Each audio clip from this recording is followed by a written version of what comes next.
Stephen A. Smith didn't just stir the pot. He launched a verbal tirade on the WNBA's top brass and gatekeeping vets like Sheryl Swoopes. In a take that instantly went viral, the ESPN personality put the league on blast for its lukewarm treatment of its most valuable asset, Caitlin Clark. This wasn't just sports commentary. It was a righteous takedown of how women's basketball is botching its biggest opportunity in decades. Here's the reality. Caitlin Clark is doing what no WNBA player has done before. She's not just putting up numbers, she's drawing millions of eyes to the screen, packing arenas like it's the NBA Finals, and making women's hoops cool for an entirely new generation. But instead of celebrating that, the WNBA under Commissioner Cathy Engelbert seems to be moving in slow motion. And legends like Sheryl Swoopes, instead of supporting Clark's rise, they're throwing cold water on the fire she started. Yeah, what to rather? You were a bit hesitant and reluctant, and resisted to it. So much so you didn't push for to be on Team USA. So much so, you had people like Sheryl Swoopes really even want to mention an A. Smith didn't mince words. He went straight at the league's leadership, calling out their failure to capitalize on a moment that could fundamentally change the WNBA's visibility and revenue forever. In a league that desperately needs mainstream attention, they're practically sleepwalking through the Caitlin Clark revolution. According to Smith, this isn't just bad strategy. It's self-sabotage. Let's talk brass tacks. Clark isn't some media creation. She's the real deal. Rookie of the Year, WNBA First Team, yes, but also the face of a WNBA surge that's making headlines globally. And how has the league treated her? With a shrug. No press blitz, no highlight reel rollouts. Just a quiet little phone call to tell her she won Rookie of the Year. Meanwhile, lesser accolades for veteran players come with confetti and catered events, and that's just the tip of the iceberg. Clark's resume already includes accolades like Forbes 30 Under 30, SBJ Sportsperson of the Year, AP Female Athlete of the Year, Time Athlete of the Year, and has even taken the initiative to boost women's sports through high-profile appearances and speaking engagements. Other leagues know her worth, yet the WNBA seems afraid to admit that the league's entire business model is now orbiting around her. But if you went the opposite direction, it could have helped that much. And facilitated, you'd be in an even stronger position to get yours. But you didn't do it. You didn't do it. Wow. Smith's rant wasn't just a hot take. It was a mirror, a reflection of what so many fans have been shouting on social media for months. Caitlin Clark is a generational player, and instead of embracing her with open arms, the league is acting like she's an inconvenience, like she's disrupting some unspoken hierarchy that veterans like Sheryl Swoopes and current players like A'ja Wilson want to protect at all costs. And Commissioner Cathy Engelbert? Smith was crystal clear. Her leadership is the problem. Her awkward media appearances, filled with vague promises and generic talking points, reek of someone out of touch with what's really happening. When asked about Clark, Engelbert offers textbook PR soundbites instead of the clear strategy fans and players are begging for. Meanwhile, WNBA veterans like Swoopes continue to throw shade from the sidelines, downplaying Clark's accomplishments and suggesting her hype is manufactured. But Smith sees through that noise. He knows jealousy when he sees it. And more importantly, he knows that in professional sports, stars drive leagues. And Clark is that star. If the WNBA continues to act like Caitlin Clark is just another rookie, they're not just making a mistake. They're torching the best chance they've ever had to elevate the league into mainstream relevance. Smith is sounding the alarm because someone has to, and fans are listening, sponsors are listening. The question is, will the WNBA finally wake up? But let's not pretend this is just about incompetence. There's a growing suspicion among fans that Clark's treatment is being influenced by behind-the-scenes power plays. Sheryl Swoopes, one of the league's founding icons, has made a habit of criticizing Clark under the guise of protecting the game. She's repeatedly downplayed Clark's impact, suggested she's overhyped, and even hinted that she hasn't earned her spotlight. The subtext: this league belongs to the veterans, and the rookies should know their place. Smith wasn't having any of that. In his trademark style, he slammed that gatekeeping mindset and called it what it is: counterproductive jealousy. He said outright that Clark has already earned more media coverage, fan interest, and brand value than most WNBA players will see in their careers.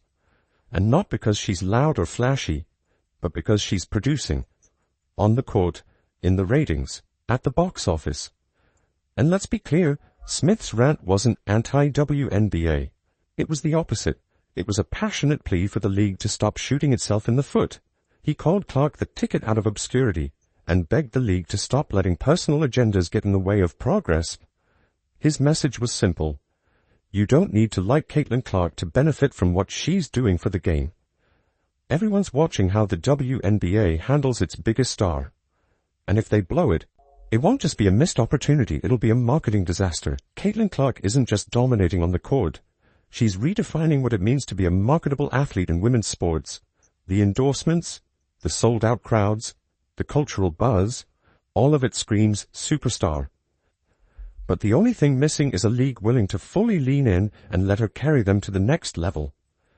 If Cathy Engelbert and Sheryl Swoopes keep dragging their feet, they might just watch from the sidelines as the biggest moment in WNBA history passes them by.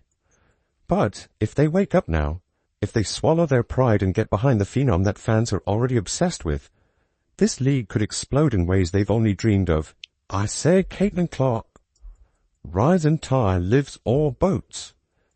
As much as her presence was maximized by the WNBA, you players could have done more to assist it. The outrage surrounding the WNBA's leadership hit a whole new level the moment Commissioner Cathy Engelbert stepped in front of a national audience.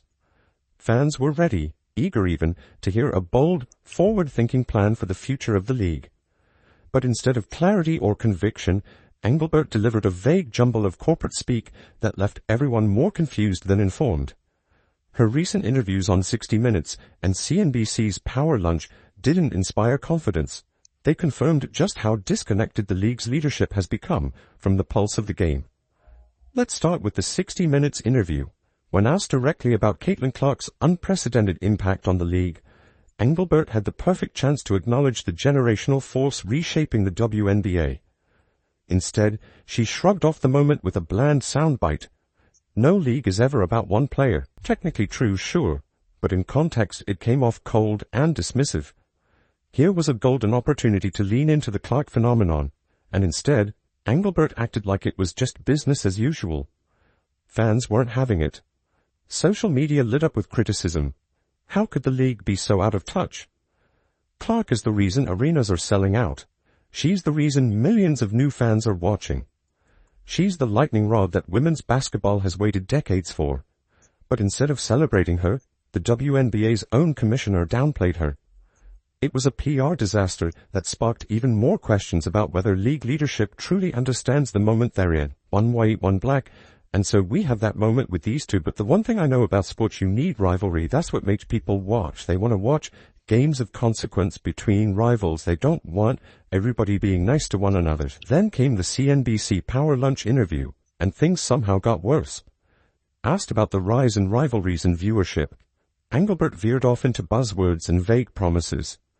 She offered no concrete plans for improving officiating, protecting players, or addressing fairness on the court. It felt like a press release on loop. Meanwhile, fans are begging for action, not taglines. This wasn't just a swing and a miss. It was a full-blown disconnect from the issues that matter most to players and viewers alike. It's a bandwidth, but certainly from a marketing dollars, but corporate partners are stepping up to endorse these players, much more so than they were 5 years ago. And this isn't just a perception problem. It has real, on-the-court consequences. While Engelbert talks marketing, Caitlin Clark is getting body-checked on live TV. The officiating has been wildly inconsistent, leaving fans and players guessing which version of the rulebook will show up each night. For a star like Clark, whose game is built around speed, precision, and rim attacks, this inconsistency turns her into an easy target. It's not just unfair, it's dangerous. Need an example? One game saw Clark hit with a technical foul for the heinous crime of slapping the ring post.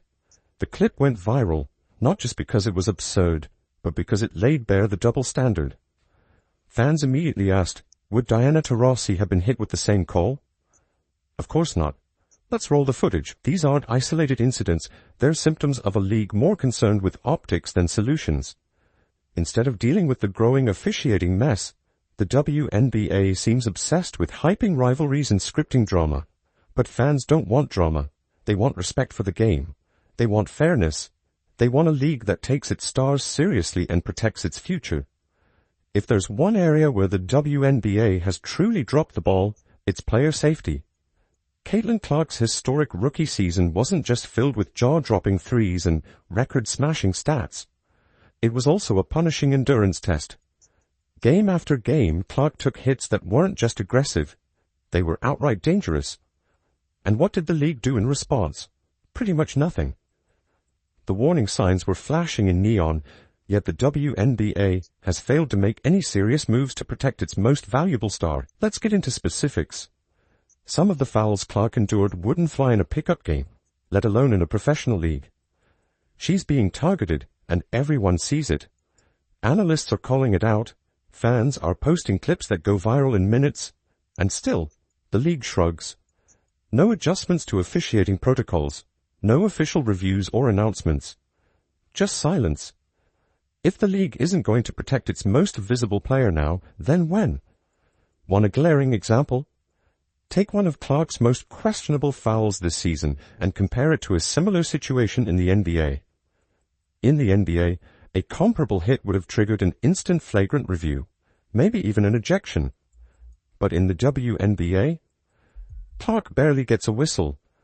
That kind of double standard not only puts players at risk, but erodes the credibility of the league's officiating across the board. Don't tell me Kayla Clark is a special whistle ever again.